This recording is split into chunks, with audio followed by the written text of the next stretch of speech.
Give us this day our daily bread, and forgive us our trespasses, as we forgive those who trespass against us. And lead us not into temptation, but deliver us from evil. For thine is the kingdom, the power, and the glory, forever and ever. Amen.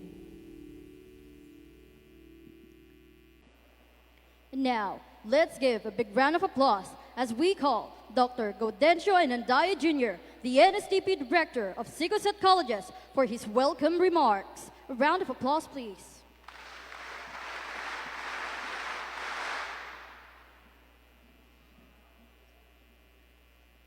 Distinguished guests, esteemed faculty, proud families, and honored cadets of the Don Mariano Marcos Memorial State University Mid-La Union Campus, same as true with the Don Mariano Marcos Memorial State University South La Union Campus and the Sicoset Colleges Incorporated. Most especially to Lieutenant Colonel Francisco Emmanuel R. Ortega III, the Battalion Commander of the existing event and as a whole of the province of La Union. It is with great pride and profound respect that I welcome you to this momentous joint closing ceremony of our advanced and basic ROTC programs. Today, we gather to celebrate the dedication, hard work, and unwavering spirit of our cadets, who have shown remarkable commitment to excellence and service. This ceremony marks not only the culmination of rigorous training, but also the dawn of new beginnings. Our cadets have undergone a transformation, emerging stronger, more disciplined, and prepared to face the challenges that lie ahead. They have exemplified the very essence of leadership, resilience, and patriotism. To our cadets, you have demonstrated extraordinary perseverance and have embraced the values of honor, duty, and loyalty. Your journey has been demanding, but you have risen to the occasion, proving yourselves worthy of the responsibility that comes with wearing the uniform. Why don't you give a round of applause to yourselves? As you stand on the threshold of your next chapter, remember that the skills and lessons you have learned here will serve as your compass, guiding you in your future endeavors. To the families and friends who have supported our cadets, your encouragement and faith have been instrumental in their success. Today, we share in this proud moment, knowing that your unwavering support has helped mold these young men and women into the leaders they are today. To the faculty and training staff embodying the ROTC unit of the respective schools, your dedication and mentorship have been pivotal in shaping the character and capabilities of your cadets. Your tireless efforts have instilled in them the values that will guide their service and leadership. As we celebrate this significant milestone, let us also remember the broader purpose of our ROTC program: to cultivate leaders who will serve with integrity, courage, and a steadfast commitment to our nation and its ideals. Our cadets are the embodiment of this mission, ready to uphold the legacy of those who have served before them. Congratulations to each of our cadets for their outstanding achievements. We are confident that you will continue to make us proud as you embark on your journey of service and leadership. Welcome to this joint closing ceremony, and may we all draw inspiration from the remarkable potential and promise that our cadets represent. Thank you.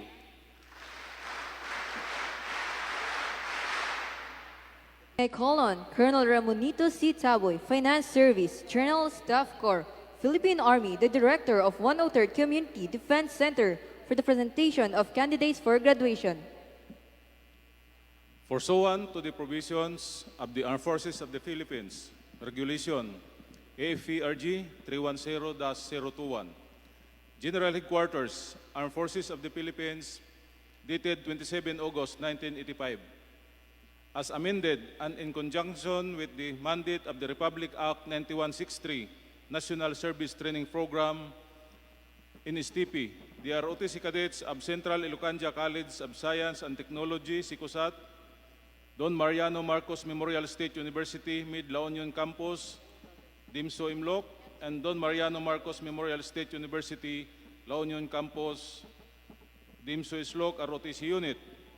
After having been completed the ROTC program of Military Science 1 and Military Science 2 for school year 2023 and 2024. Colonel Babante, sir, as the Director of 103rd Community Defense Center, 1st Regional Community Defense Group, Reserve Command, Philippine Army, I have the honor to present to you the 22 advanced ROTC cadets and 551 basic cadets of SICOSAT, 17 advanced ROTC cadets, and 680 basic cadets of DIMSO Imloc, 8 advanced ROTC cadets, and 467 basic cadets of DIMSO Islok students who have satisfactorily completed the program of instruction on advanced and basic ROTC program school year 2023 and 2024. Recommend, sir, that the said basic ROTC program be closed and the students be declared graduates effective today. May I call on Colonel Leopoldo T. Babante, Military Intelligence, General Staff Corps, Philippine Army, Group Commander of 1st Regional Community Defense Group, Reserve Command, Philippine Army, for the declaration of graduates.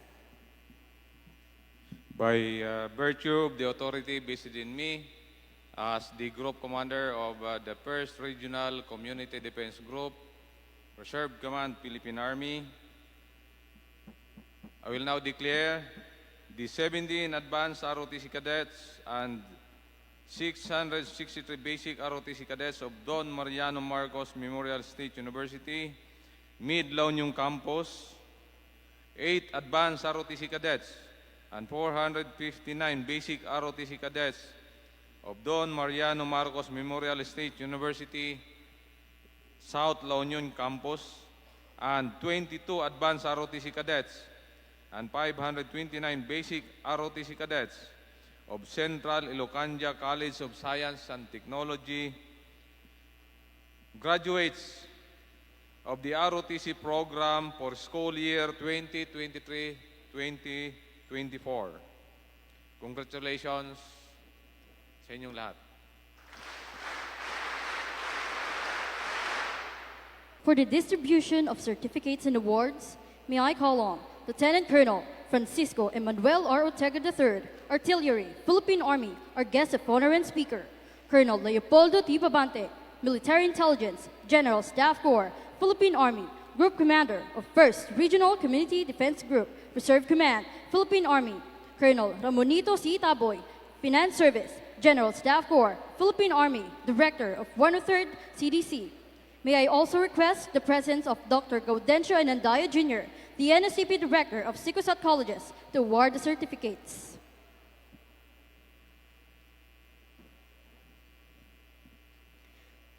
Academic Proficiency Award. Allow me to read the citation. Academic Proficiency Award is hereby awarded to Cadet Lieutenant Joel M. Garcia, First Class, for graduating number 3 in both academic and non-academic with general average of 95.6%. In a class of 22 students of Advanced ROTC Military Science 42, class year 2023-2024, conducted by Headquarters 103rd Community Defense Center, 1st Regional Community Defense Group, Reserve Command, Philippine Army, Camp Lieutenant Colonel Jose M. Labirinto, Natividad Nagilian Loñon, from September 9, 2023 to June 15, 2024. Signed by Colonel Ramonito C. Taboy, Finance Service, General Staff Corps, Philippine Army, Director.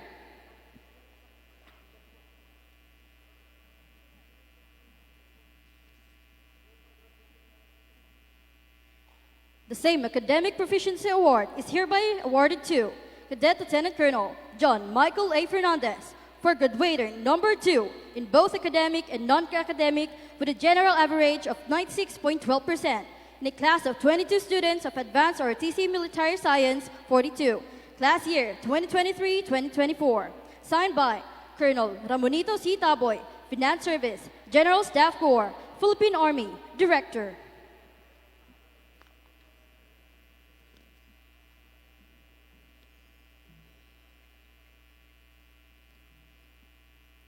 The same Academic Proficiency Award is hereby awarded to Cadet Colonel John Frank D. De La Peña, First Class, for graduating number 1 in both academic and non-academic with a general average of 97.48% in a class of 22 students of Advanced ROTC Military Science 42, class year 2023-2024, signed by Colonel Ramonito C. Taboy, Finance Service, General Staff Corps, Philippine Army, Director.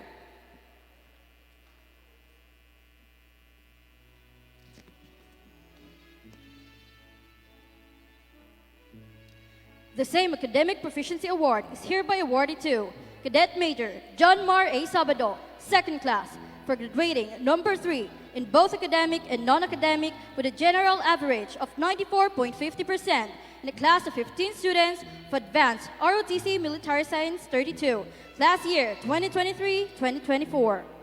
Signed by Colonel Ramonito C. Taboy, Finance Service, General Staff Corps, Philippine Army, Director.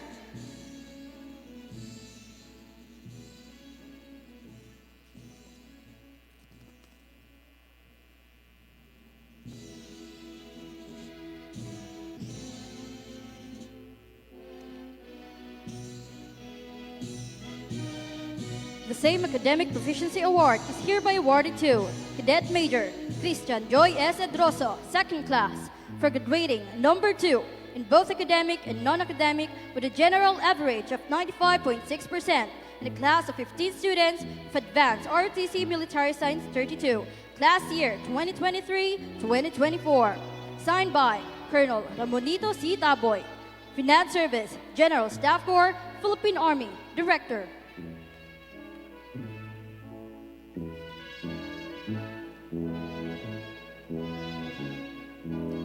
The same Academic Proficiency Award is hereby awarded to Cadet Major H.J. Carlo F. Toledo, Second Class, for graduating number 1 in both academic and non-academic with a general average of 96.28% in a class of 15 students of Advanced ROTC Military Science 32, class year 2023-2024. Signed by Colonel Ramonito C. Taboy, Finance Service, General Staff Corps, Philippine Army, Director.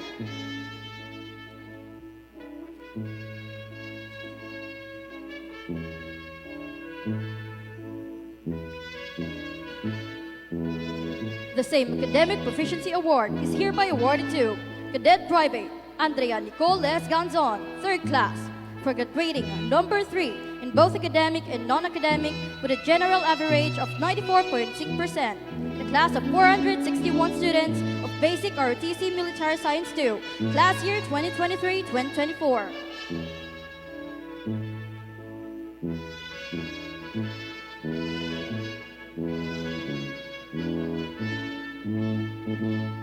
The same Academic Proficiency Award is hereby awarded to Cadet Private Daniel T. Flora, Third Class, for graduating number 2 in both academic and non-academic with a general average of 96.12% in a class of 461 students of Basic ROTC Military Science 2, class year 2023-2024.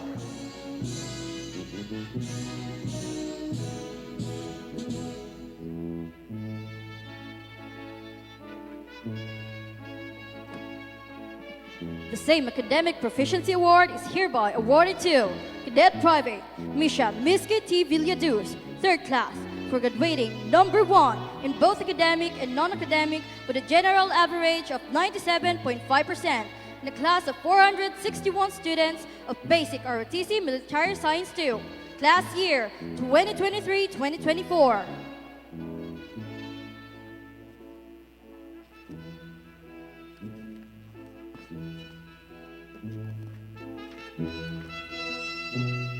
Leadership Award. Allow me to read the citation. Leadership Award is hereby awarded to Cadet Colonel John Frank D. De La Peña, 1st class, in recognition for his exceptional leadership skills and outstanding contributions as the Corps Commander of SICOSAT ROTC Unit. He consistently demonstrated direction by providing guidance, inspiration, and for showing excellent decision-making abilities, strong communication skills, and unwavering commitment to the values and missions of the Cadet Corps and the ROTC unit. His exemplary leadership has inspired others to follow his lead, and his commitment to excellence has been an inspiration to all. Signed by Colonel Ramonito C. Taboy, Finance Service, General Staff Corps, Philippine Army, Director.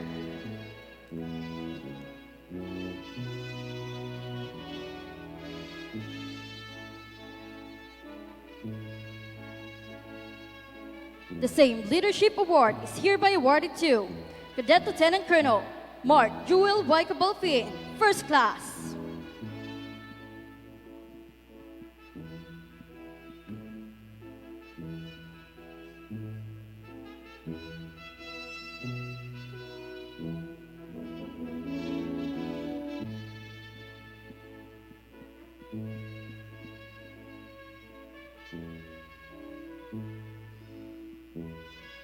The same Leadership Award is hereby awarded to Cadet Lieutenant Colonel John Michael A. Fernandez, 1st class.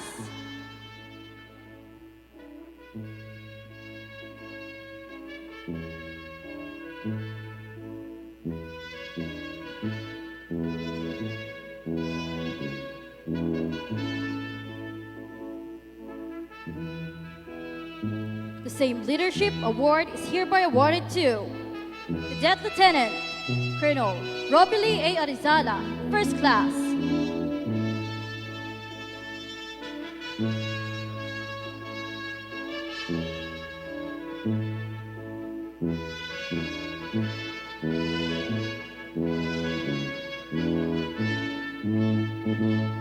The same Leadership Award is hereby awarded to Cadet Lieutenant Colonel Joel M. Garcia, 1st class.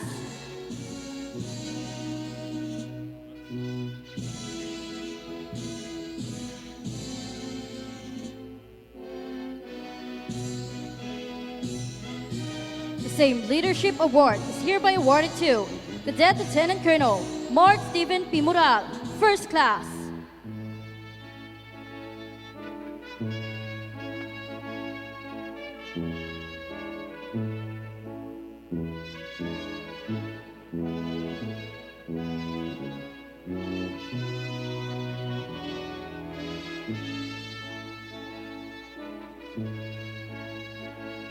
The same Leadership Award is hereby awarded to Cadet Lieutenant Colonel Jessica Ann Villaja, 1st class.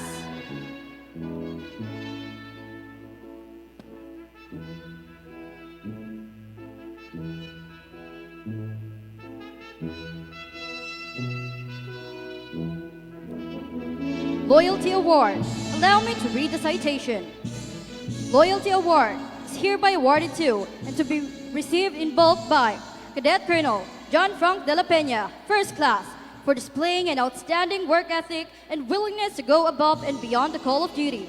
Through his commitment and hard work, he had contributed significantly to the success and growth of the Cadet Corps. His loyalty and commitment to our values and mission have been an inspiration to us. In recognition for his exceptional loyalty and dedicated service as cadet in SICOSAT ROTC Unit, signed by Colonel Ramodito C. Taboy, Finance Service, General Staff Corps, Philippine Army, Director.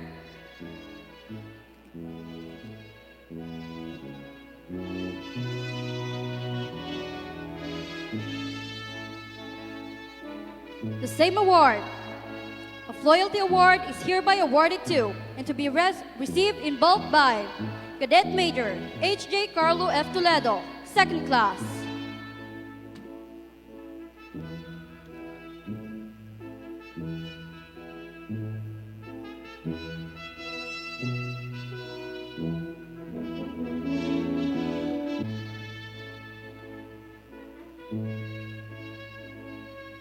The same Loyalty Award is hereby awarded to and to be received in bulk by Cadet 2nd Lieutenant Daniel T. Flora, 3rd Class.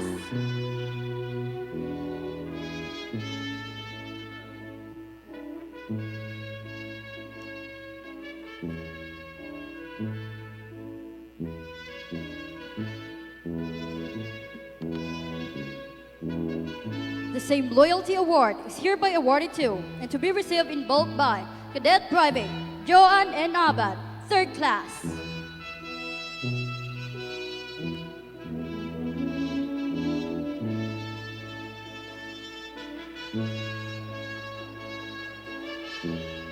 Diploma. Allow me to read the citation. To all shall see this present greetings.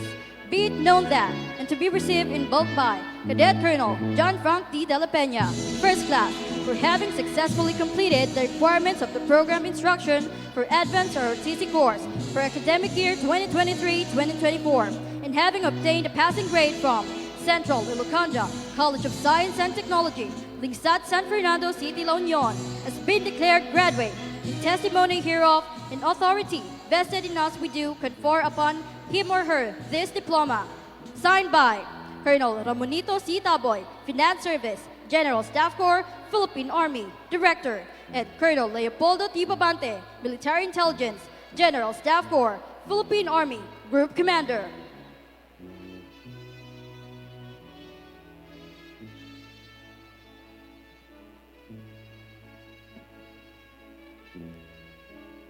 Certificate of Completion is hereby awarded to and to be received in bulk by Cadet Private Regelin S. Malab, 3rd Class, for having satisfactorily completed the Reserve Officer Training Corps component of the National Service Training Program. Signed by Colonel Ramonito C. Taboy, General Staff Corps, Finance Service, Philippine Army.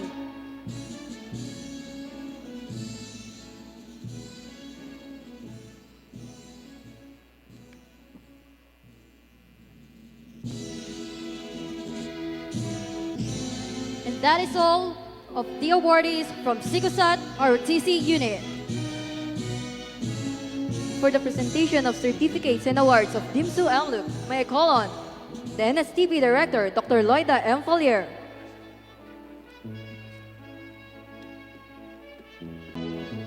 Now, may I request Staff Surgeon Jericho C. Stasio, Military Intelligence, Philippine Army, the Admin and CO of 103rd Community Defense Center, for the reading of orders. Allow me to read the declaration of graduates. Attention to orders. Headquarters, 1st Regional Community Defense Group, Reserve Command, Philippine Army, Camp Lieutenant Tito B. Abat, Manawag, Pangasinan. General Orders Number 722 to 86, dated 15 June 2024. Pursuant to the provisions of the Armed Forces of the Philippines, Regulations Guide 310-021, General Headquarters, Armed Forces of the Philippines, dated 27 August 1985.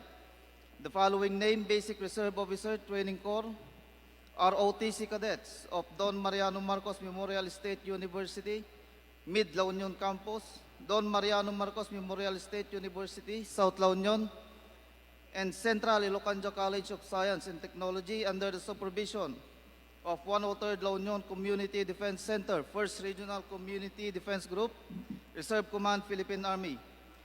After having been completed the requirements of prescribed program of instruction of basic ROTC for the school year 2023-2024, are hereby declared graduate effective 15 June 2024 by order of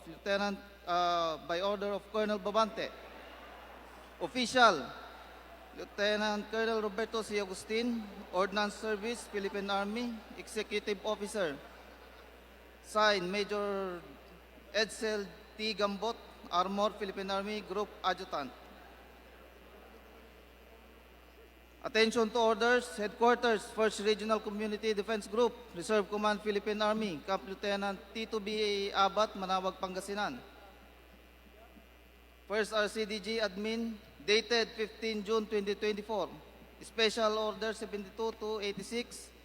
The 461 basic ROTC graduates of Central Ilocanja College of Science and Technology ROTC Unit, 663 ROTC graduates of Don Mariano Marcos Memorial State University, Mid-La Union Campus ROTC Unit, Reserve Command, Philippine Army, Camp Lieutenant Colonel Jose M. Laberinto, Natividad, Naguilian, La Union, by order of Colonel Babante, official, Lieutenant Colonel Roberto C. Agustin, Ordnance Service, Philippine Army, Executive Officer.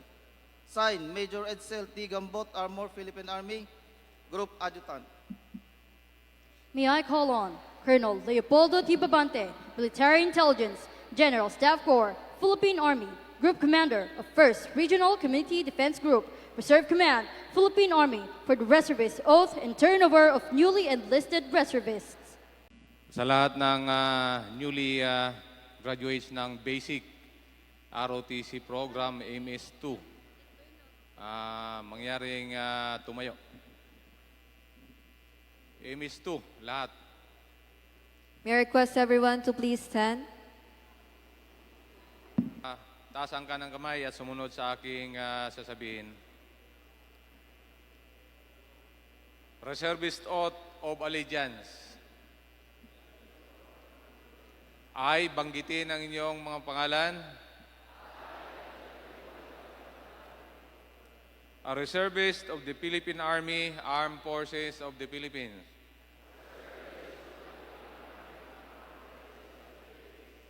Solemnly affirm that I will support and defend the Constitution of the Republic of the Philippines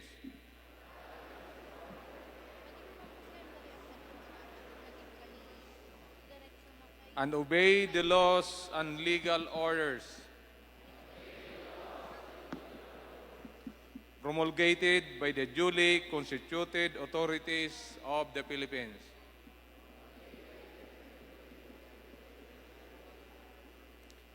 And I hereby declare that I recognize and accept the supreme authority of the Philippines.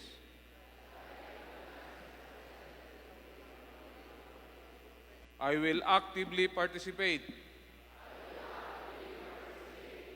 and perform all mandated tasks and responsibilities to ensure the accomplishment of the Reserve Force mission. I declare that I am capable of supporting my personal needs as a reservist. I impose this obligation upon myself voluntarily, without mental reservation or purpose of evasion. So help me God. Babang ka ng kamay. Congratulations, you are now part of the Reserve Force.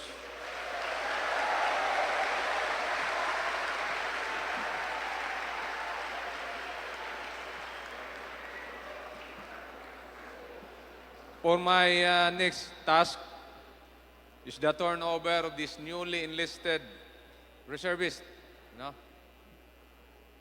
to the commander of 105th Reserve Infantry Battalion.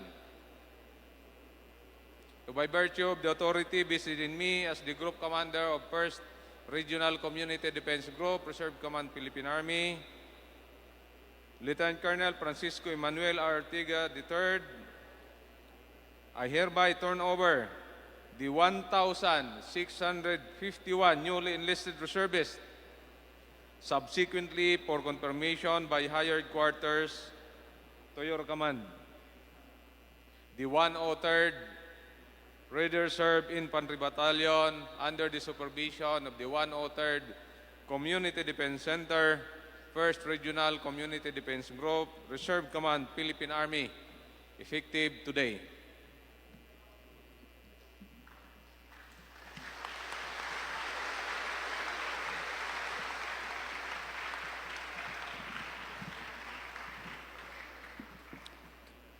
Colonel Leopoldo T. Babante, sir, as the commander of the 103rd La Union Ready Reserve Infantry Battalion, Philippine Army, under the administration of 103rd Community Defense Center, 1st Regional Community Defense Group, Reserve Command, Philippine Army, I hereby accept the 1,651 newly enlisted reservist privates upon confirmation by higher headquarters as members of the Reserve Force of La Union.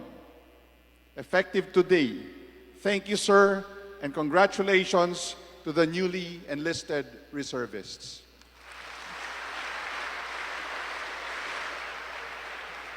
Please be seated. Let us welcome the NSTP Director of DIMSU MLOC, Dr. Loida M. Fowler, for the inspirational message. Let's give him a round of applause, please.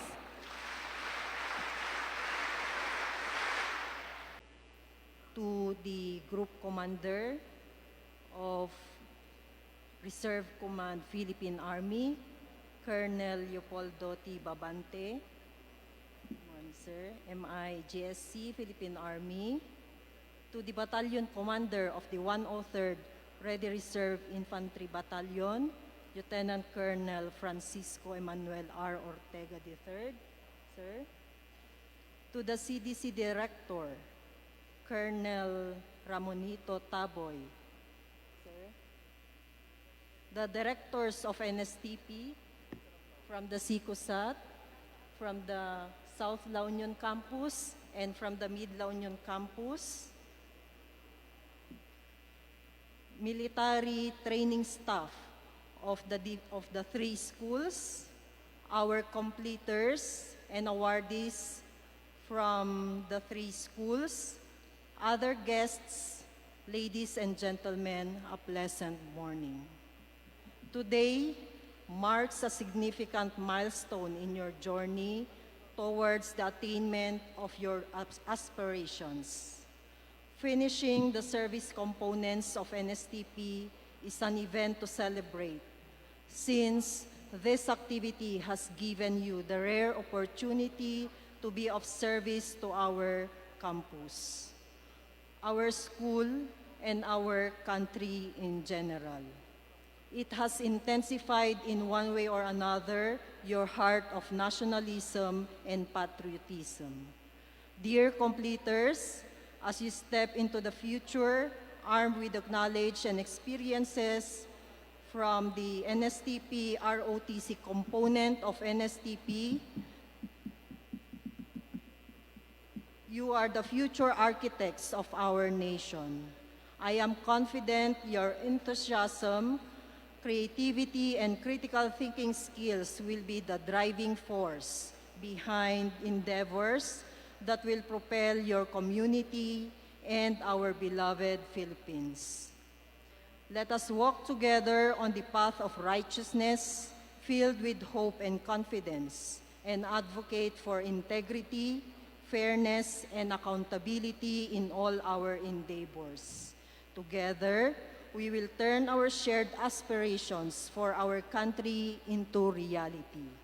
To our military training staff, thank you for unselfishly sharing your invaluable knowledge and time with these students.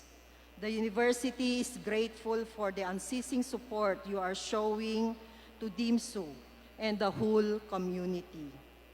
To our completers, as you continue your journey in attaining your degrees, may I enjoin you to traverse the path before you with courage and optimism. soaking in the knowledge and experience that tertiary education offers. May you continue to be a student of life, keeping in mind that your choices will create ripples that affect not only yourself, but your respective communities and the entire nation. I trust that you will wisely and responsibly take the initiative to help shape a better, more empowered future. Congratulations to all of you, and I wish you all the best as you achieve greater heights. Dr. Jaime I. Manuel, University President of DIMSU.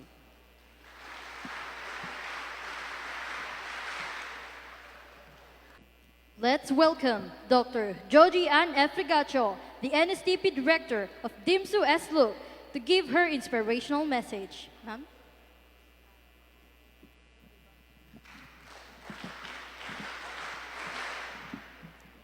To the distinguished guests of today's ceremony, I will not make my message long, for I am not prepared for this one. But let me just say something to the graduates of the ROTC unit. You will become the defenders of the country, particularly La Union. I hope with the learnings that you have learned with the 2 semesters that you have for the ROTC unit, these learnings are enough for you to defend the country, particularly the province of La Union, and I hope you still imbibe with you patriotism, nationalism, and the pride of being an Ilocano. Congratulations, graduate. May you continue to defend the country and serve as the true leaders of the community. Thank you so much, ma'am. Another inspirational message is brought to us by Dr. Gaudencio and Andaya Jr., the NSTP Director of Sikosat Colleges. A round of applause, please. Well, I'll take this opportunity, of course, to say thank you to the military staff of the different schools from DIMSU, MLUC, and SLUC, as well as Sikosat colleges. And of course, to Colonel Leopoldo Babante and to Colonel Ramonito Taboy, as well as, of course, to my fellow NSTP director from DIMSU and MLUC and SLUC, and to all the completers, as well as to the second and first class of the ROTC unit of the entire province of La Union. Why don't you give yourselves a resounding round of applause, please? And most especially, kanina nag-uusap kami backstage, ang ating guest speaker happened to be my former college professor at St. Louis College, none other than former governor of the province of La Union and now a Lieutenant Colonel Francisco Emmanuel Ortega III, our guest speaker. Palakpakan naman po natin. Ladies and gentlemen, graduates of ROTC program, today marks not just the end of an academic journey, but the beginning of a noble and honorable commitment. As you don your uniforms and step into the ranks of those who serve, remember that you carry with you the hopes and aspirations of a grateful nation. You have just been trained not just to lead, but to inspire, to protect, and to uphold the values that define our freedom and democracy. The path ahead will be filled with challenges, but it is this very challenges that will forge your character and strengthen your resolve. Stand tall in the face of adversity. Lead with courage and compassion, and never forget the duty that lies at the heart of your service. Your dedication and sacrifice will light the way for others, and your actions will echo through the annals of history. Congratulations, and may you serve with honor, integrity, and unwavering commitment. Your journey is just beginning, and the world awaits the impact you will undoubtedly make. Godspeed, and may you always march forward with pride and purpose. Congratulations to each and every one of you. Soar high and always carry the good values and make a remarkable moment as you stay ahead of the world. Congratulations once again. Thank you, sir.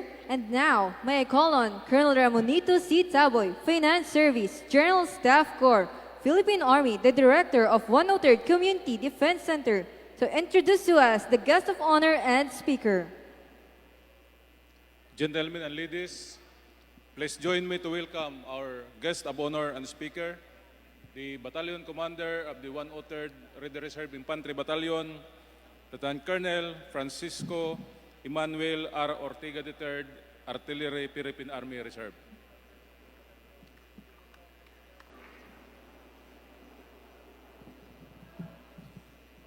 Please take your seats. Thank you very much. Maraming salamat po to Colonel Ramonito C. Taboy, the Director of the 103rd Community Defense Center based in our beloved province, La Union. Palakpakan natin si Colonel Ramonito Taboy. Thank you very much.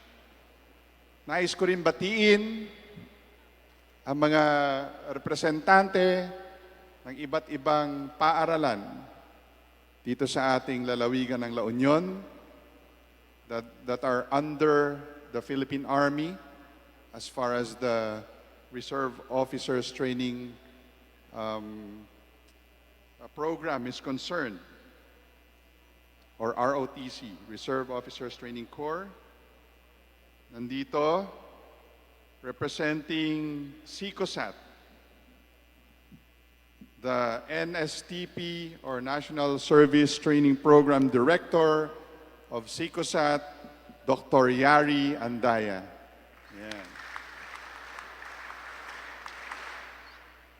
Nais ko rin batiin ang representante ng Don Mariano Marcos Memorial State University, Mid-La Union Campus. Nandito sa ating piling ang inyong NSTP Director, Dr. Loida Falier.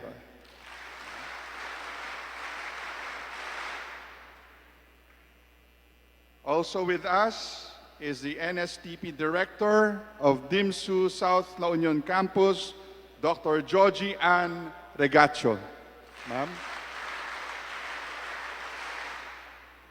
Of course, nandito sa ating piling ang Group Commander ng 1st Regional Community Defense Group, Reserve Command, Philippine Army, in the person of Colonel Leopoldo T. Babante. Sir.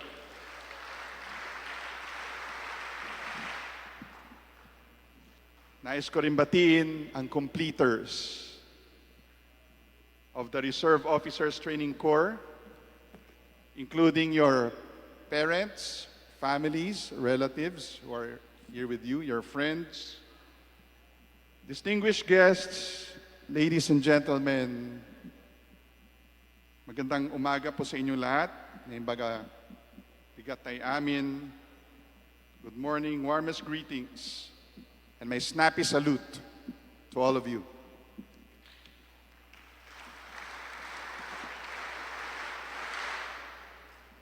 It is with great honor and privilege that I stand before you today as the guest of honor and speaker of this momentous occasion.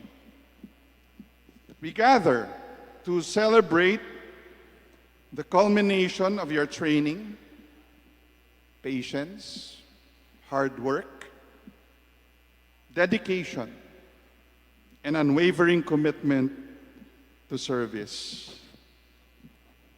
With that, I offer my heartfelt congratulations to all of you. Naalala ko po, 40 years ago, 40, I was like you. 40, can you imagine? 4 decades ago. Nag-undergo din po ako ng, sa high school, we call it CAT, and then CMT and ROTC. So today, as I look upon these young men and women who have answered the call to serve our country, we are reminded of the enduring spirit of patriotism that courses through the veins of our nation. In all the years of having this program here in La Union, I believe this is the very first time that we are conducting a graduation na joint po dito po sa ating tatlong prestigious institution here in La Union. And we are proud that this happened during this time. If I may share with you, I became the acting battalion commander just recently, 27 April of this year. And I committed to make La Union, the La Union Battalion, particularly the 103rd Ready Reserve Infantry Battalion, as among the most active, if not the most active battalions in our country. And I recognize the importance of the role of the ROTC in making this possible. When reality strikes, mahirap po yun. But of course, as Filipinos, with our indomitable spirit, if we need to defend ourselves, we will do so. So, dapat po tayo ay magsama-sama. Dapat po tayo magtulong-tulungan. And more importantly, like I said, magsama-sama po tayo sa panalangin na sana po gabayan tayo ng ating Panginoon para manatili ang peace, order, and security in our homes. So thank you. May God bless us all. God bless you and your families. God bless our province, La Union. And God bless our country, the Philippines.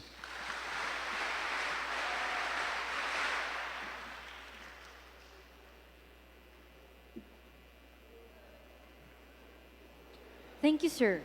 Please remain standing for the mass singing of La Union Hymn, Awit Kawal, and Pilipinas Kong Mahal.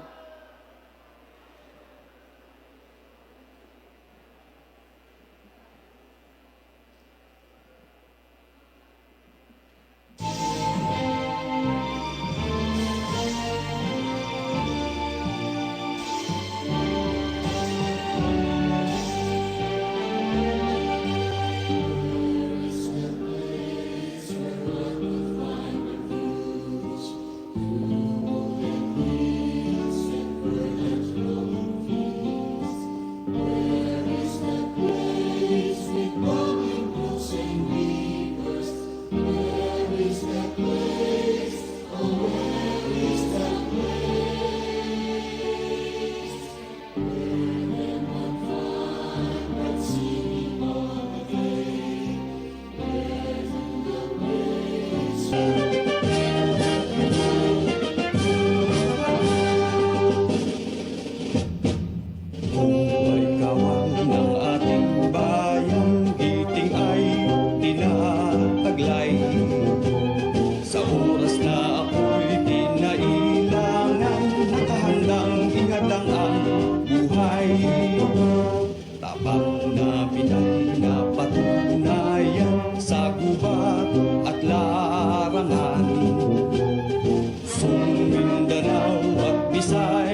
congressman sa Bataang Korea ang Vietnam.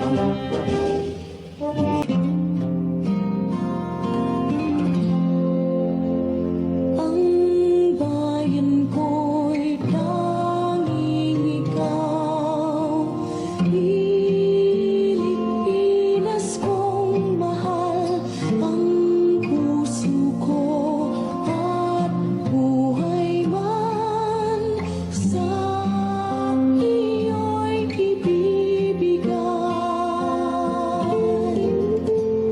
Tungkulin ko'y gagampanan na lagi kang paglingkuran.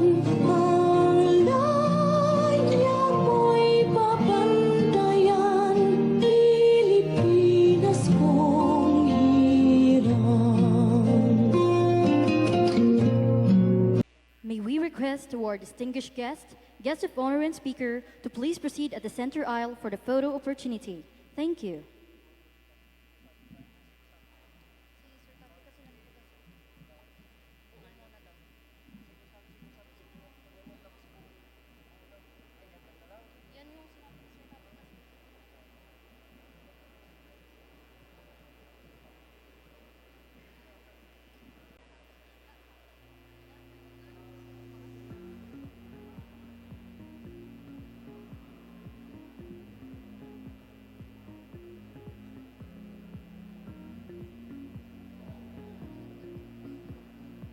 Number 1 sign. Yan.